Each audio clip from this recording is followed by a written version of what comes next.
for the smart grid. So for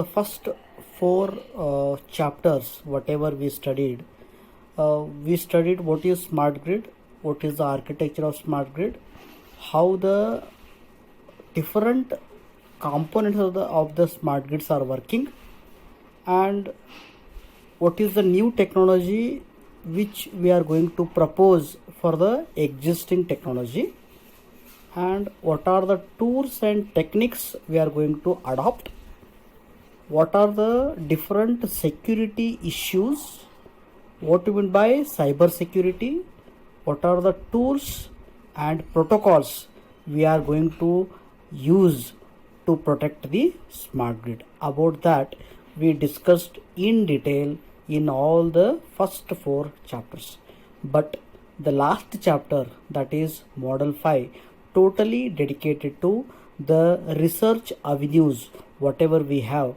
in the development of the smart grid.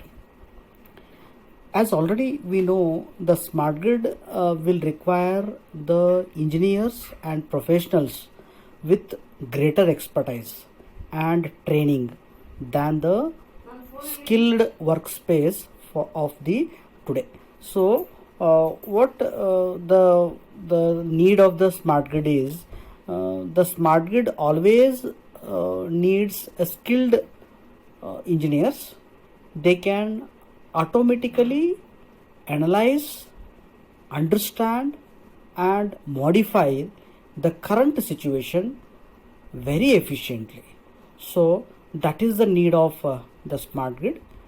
The operation and management of electricity generation, then transmission, distribution are changing due to the technological and power marketing developments. So in that extent, in all these areas, the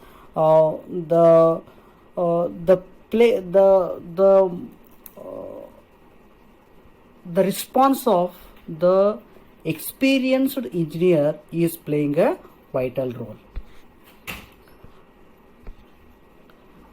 The rapid changes in the technological aspects are being driven by the introduction of emerging technologies, such as we are trying to include the power electronics into the grid basics.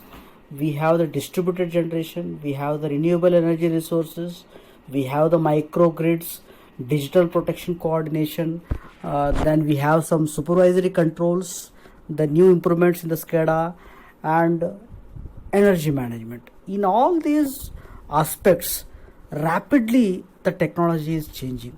So it is very much necessary for the operators and engineers, those who need to upgrade their knowledge continuously to understand or to know the behavior of the new technology which is going to be introduced in recent years. The market driven power business environment has created a need for non-electrical engineering topics such as operations, research and the economics. Let us glance about the research areas for the smart grid development. Especially in case of the smart grid, it is not at all fully established one, but still the research work is going on by incorporating some intelligent devices, fax technology, the coordination and placement of some real-time applications, introduction of phasor measurement units for real-time voltage stability and reliability monitoring and control. In all these areas, the new developing research support is required. Other research includes the advanced distribution automation, which is capable of handling distribution system management functions with real-time pricing options and mechanisms. Let us glance some research activities which are classified by the tools which are required. The research activities can be classified by the tools which are required for carrying the research activity. The first one is simulation and analysis tools. See, this is already we know in our regular curriculum what is the importance of simulation softwares. So especially in case of energy markets and in energy systems, to validate or to look into the vision aspect of view, so we need some simulation software, simulation tools. Those tools will combine the operations and economics in a single model, which is very much helpful to analyze and monitor the system behavior, system changes which are implemented to determine the impacts and ensure the fairness in the grid operation.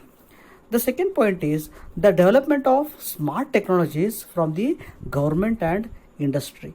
So now the government has taken a new step into the development of smart technologies, especially in case of the distribution system and transmission system, and in case of generation system also, they are incorporating some new smart technologies.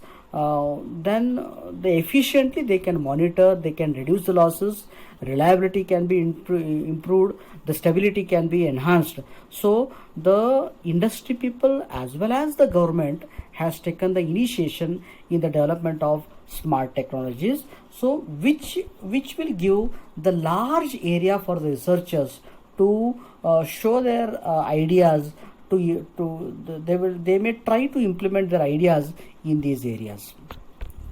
The test beds and demonstration projects, this is very important. So we need to create awareness in demonstrating our idea projects, so that the experiments can be conducted in increasing scale for the upcoming technologies, which can mainly highlight on the faults of the current technology, and it may suggest some small changes in the current technology. It may reduce the high risk also. So this concept of transformation is introduced in the energy grid. Then the next point is about the new regulatory, institutional and market frameworks. Here some innovation technologies are developed to fulfill the need of examination, which is provided to the network through education and development of research and training. Some well-known institutions, they started developing some new kind of innovations, especially in case of smart grid. So technologies are developed by some institutions, reputed institutions like IITs. They are supporting the energy sector, so that it can be moved further in the current era. Now we'll glance about the research activities in the smart grid. What are the research activities we are going to carry in the smart grid? So before going to study the exact activities what we are going to carry, first we need to understand what are the some critical objectives of technical research. The very first objective is develop advanced techniques for measuring peak load reductions and energy efficiency saving from the smart metering, distribution resources, distributed generation and electricity storage system. So this is first very important objective. It is very much necessary to develop the the suitable technique which can measure the peak load reduction in the, and which can enhance the energy saving options also. Then the second objective is investigate the means for the distributed resources, distributed generation and storage to provide ancillary services to enhance the activity. The third objective is you need to conduct the research to advance the use of the WAMS, wide area monitoring system, wide area measurement system, its control networks, which can include the data mining, visualization, advanced computing, and secure and dependable communications in a highly distributed environment. So data mining is one of the most important aspect where I am working currently. So whatever the communication infrastructure what currently we are using, for example PMU, phasor measurement unit, it will generate approximately around 1 GB data per day. So if you are able to capture the approximately around 10 PMUs in a particular central grid, one PDC can have 10 PMUs, then 10 GB data will be generated in a particular PDC. So the PDC at PDC level, it becomes very big data. The storage requirements will also increase. So as per the restricted storage requirement, we cannot save the large time data, so that analysis becomes very difficult. So in that way, the data mining techniques and data reduction techniques are going into the one of the most important research activities.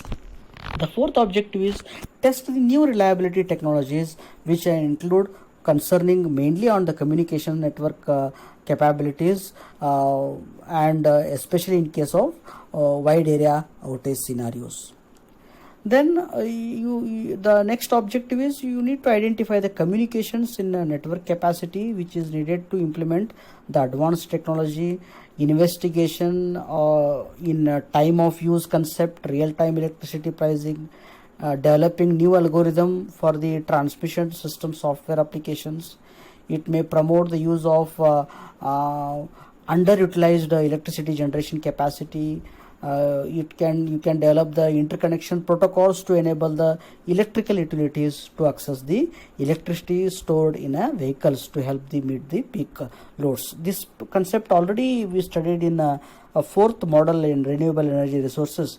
Nowadays, wherever ice landing is there, where we cannot provide the power continuously, there electrical vehicles are finding most important use. Whatever the battery we have in electric vehicle, we can charge that battery, then you can carry that vehicle to the area where we cannot provide the power continuously in ice landing area, where from the vehicle you can supply the power to the wherever it is needed. So that type of facility can also be developed. This is what I am planning to discuss in this particular video. In the next video, we'll study some more new concepts of the research activity which is going on in the smart grid. Thank you.